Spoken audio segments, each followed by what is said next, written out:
Now this is our silage that we're feeding, and as you saw Joseph Walls, we got it analysed there a few weeks back.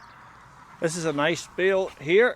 There's 3 or 4 times the round baler was here from McCracken's, and some of the grass was lovely, and others, the sheep were telling us that it wasn't so nice because they poke and hoke through it. So in the daytime, the sheep are in the night time, the sheep are in the shed here, and I'm lying in bed watching them, and through the day sometimes as well. Whenever I can grab an hour of sleep, you just get it if you can get it. And during the day I put them out into the sheep slats there. Much more airy, they're not sitting on top of each other, lying on top of each other, and just healthier outside. So, and all these bales of silage, we usually make about 130, but our sheep numbers are back, so we didn't need as much. But this is all graped, it's a hand grape, apart from what I put on the loader and put up down in the shed. But nearly every bale we grape the most of it, cut it here, open it, into wheelbarrows, into the houses. So, a bale's about 3/4 of a tonne. So if you've 100 bales, you can calculate that out. That's her there. She's a little girl. She's having twins. And with that gale breaker hung over, there's more bits of old dirty looking boards and stuff about the place, but the draft's blowing straight in this roller door here, so we'll have to keep stuff up. If the wee lambs get a chill with a draft, they're nearly better outside. If they're inside in a bit of a draft overnight, they're coughing in the morning.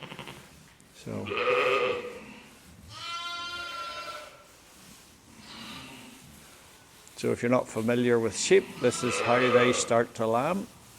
They'll go down like that, and normally they scratch a wee bed. You'll hear them scratching at night time when I'm lying sleeping. That's what wakens me up.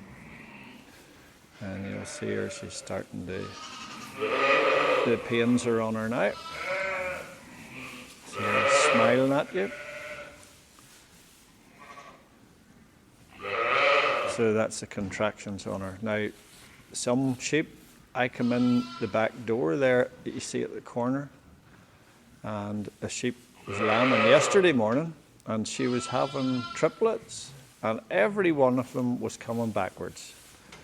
So if you're not in the shed to see that, you can, if they're out in the field or whatever, and you're checking them 2 or 3 times a day, when the sheep presses on the sheep lamb and it's coming backwards, when she's lambing it, the fluid goes into the lungs, or with the pressure of her pressing into the lamb and drowns it really. So it's always good to be near hand, and that's why I sleep in the shed, because you can catch all those problems. Some will lamb quickly, some will take an hour, some will take 2 or 3 hours from the start. So it's a waiting game all the time, and you're just there to assist if you need to.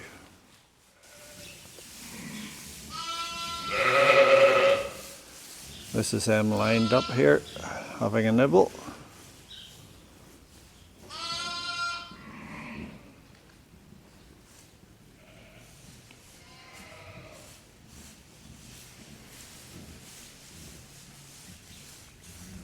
Back to the little girl that's lambing here. So there's no 2 days the same here. The only routine is these little pet lambs here. I'm up in the morning. What time do you rascals get me up in the morning? What time do you rascals get me up in the morning? 2 o'clock to feed them. Then Barbara comes out in the morning about 6:30, 7, feeds them. And I just I was up at 5 lambing a sheep this morning, and it's after 5 now, so I haven't got much sleep, so I'm going to duck in below the covers here in a minute and get a Now I'll just nip in and give a wee gentle pull here if she doesn't. Oh, it's coming there now anyway, without me intervening.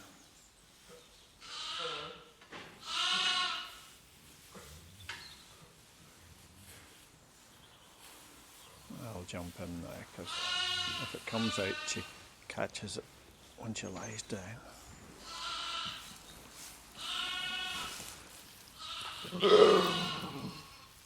There's a little membrane over its face there.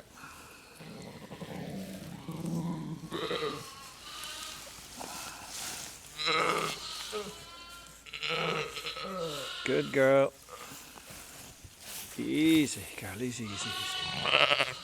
There you are. There's your little lamb just born.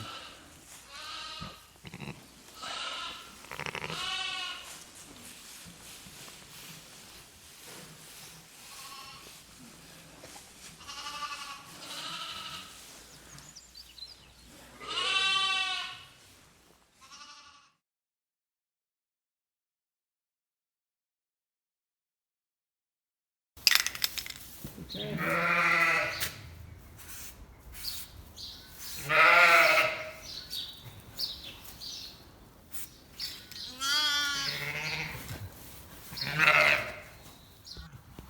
Here's a little navel string here. As you can see, it's thick and bloody, and it was always dripping blood, so I have tied it off with a little bit of surgical string there from my dad's day as a vet. There's still a roll over two of it about, a spool.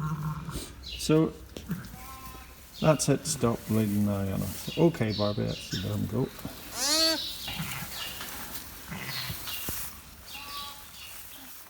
Now we've had some beautiful moons these evenings, or in the early morning, and we've had a red blood moon the other night there just.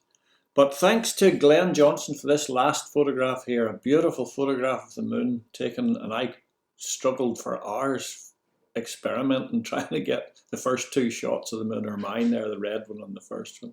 But I need a bigger lens, I think. Now this little lamb had a sore knee, and we call it Dusty.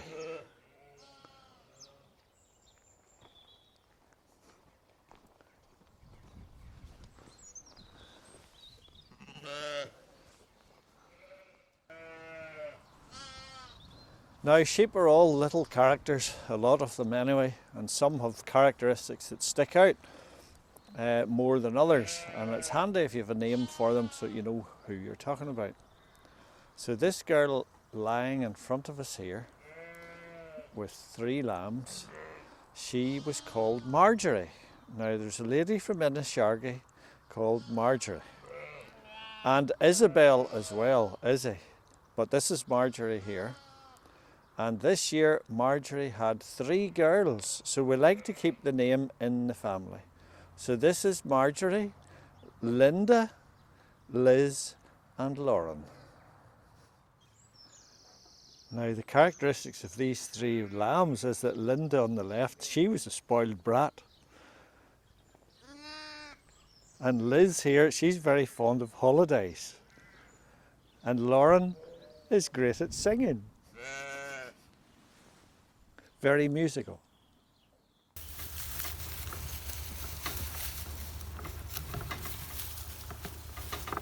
Is anybody ready for a bobo yet? Anybody ready for a bobo? Now a couple of weeks ago I was out at the main gate with that tree blew down, and there was a man walking up the road and a young fellow with him, and he smiled and waved across. I didn't know who he was, but he was a bright, happy looking man, so I started chatting to him. So he says, I watch sheep and shoestring, but he's from Ohio. Did you believe it? A man from Ohio watching sheep and shoestring. And Jordan, the Methodist minister, it was his father. And he'd been looking at the episode where we were re-roofing the church. I can't remember, it's way back anyway, last a year ago or more maybe. And we were doing a wee bit on John Wesley and that as well. So this is Long Hooter here, and this is the one that wears the cap.